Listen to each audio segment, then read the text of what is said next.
যদি আমি মারা যাই তার দায়ী হবে বাবা। সে আমাকে মেরে দেবে, সে আমাকে ধুমকি দিয়েছে। আমার বাড়িতে এসে আমার কাছে তারও পুরুপ আছে, পুরুপ ছাড়া কথা বলছি না। আমার কলার ধরে আমাকে এনে মারতে এসেছিল 2-3 জনকে নিয়ে আমার বাড়ির সামনে। আমার ক্যামেরা লাগানো আছে, তার খেয়াল নেই, তার সেই ধানে মাথায় ছিল না যে এখানে ক্যামেরা লাগানো আছে, ভিডিও আছে। আমার কলার ধরে আমাকে মারতে এসেছে।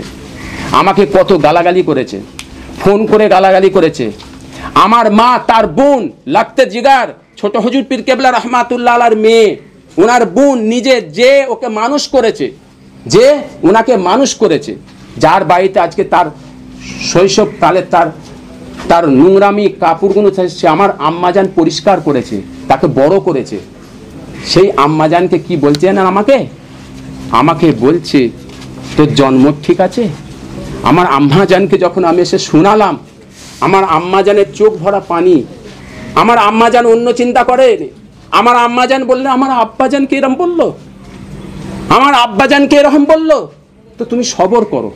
আমার আম্মাজান কথা দিয়েছিলেন তুমি সবর করো। 2010 সালে তার ভাঙা একটা স্যান্টোরো গাড়ি ছিল, ভাঙা স্যান্টোরো গাড়ি। আজকে সে কিছু কম নামে বেনামে 100 কোটি টাকার মালিক। জলসা করে কেউ এত টাকার সম্পত্তি হতে আপনারা গিয়ে দেখে নিতে পারেন, তার বাড়ি ঘর নামে বেনামে। এই প্রুফ কিন্তু আমি দেবো দ্বিতীয় পার্টি। আজকে শুনে রাখেন, এটা চ্যালেঞ্জ। কেন আমার দাদা পীরের সেলসেলার যে ক্ষতি করবে এ বান্দা তার পিছনে সবসময় থাকবে মত পিয়ন। তো আমি জানি সে আমাকে মেরে দেবে, সে আমাকে ধুমকি দিয়েছে। আমার বাড়িতে এসে আমার কাছে তারও পুরুপ আছে, পুরুপ ছাড়া কথা বলছি না। আমার কলার ধরে আমাকে এনে মারতে এসেছিল 2-3 জনকে নিয়ে আমার বাড়ির সামনে। আমার ক্যামেরা লাগানো আছে, তার খেয়াল নেই, তার সেই ধানে মাথায় ছিল না যে এখানে ক্যামেরা লাগানো আছে, ভিডিও আছে। আমার কলার ধরে আমাকে মারতে এসেছে। আমাকে কত গালাগালি করেছে, ফোন করে গালাগালি করেছে।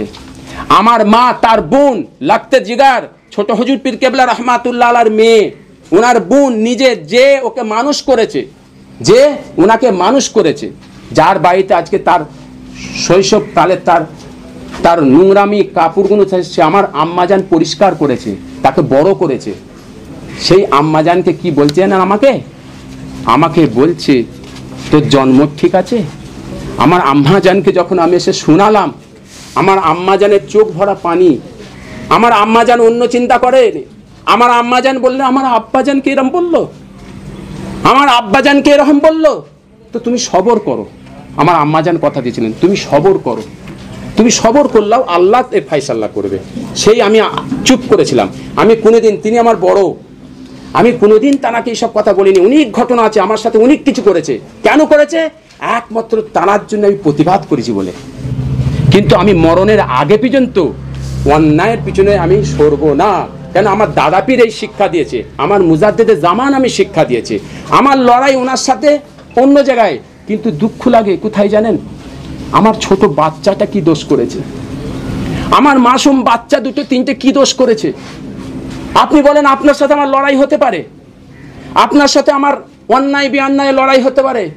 আপনি আজকে আমার বাচ্চাটার উপর আঘাত করলেন, যেই বাচ্চাটা এমন একটা সোশ্যাল মিডিয়া বদনাম তুলে ধরলেন।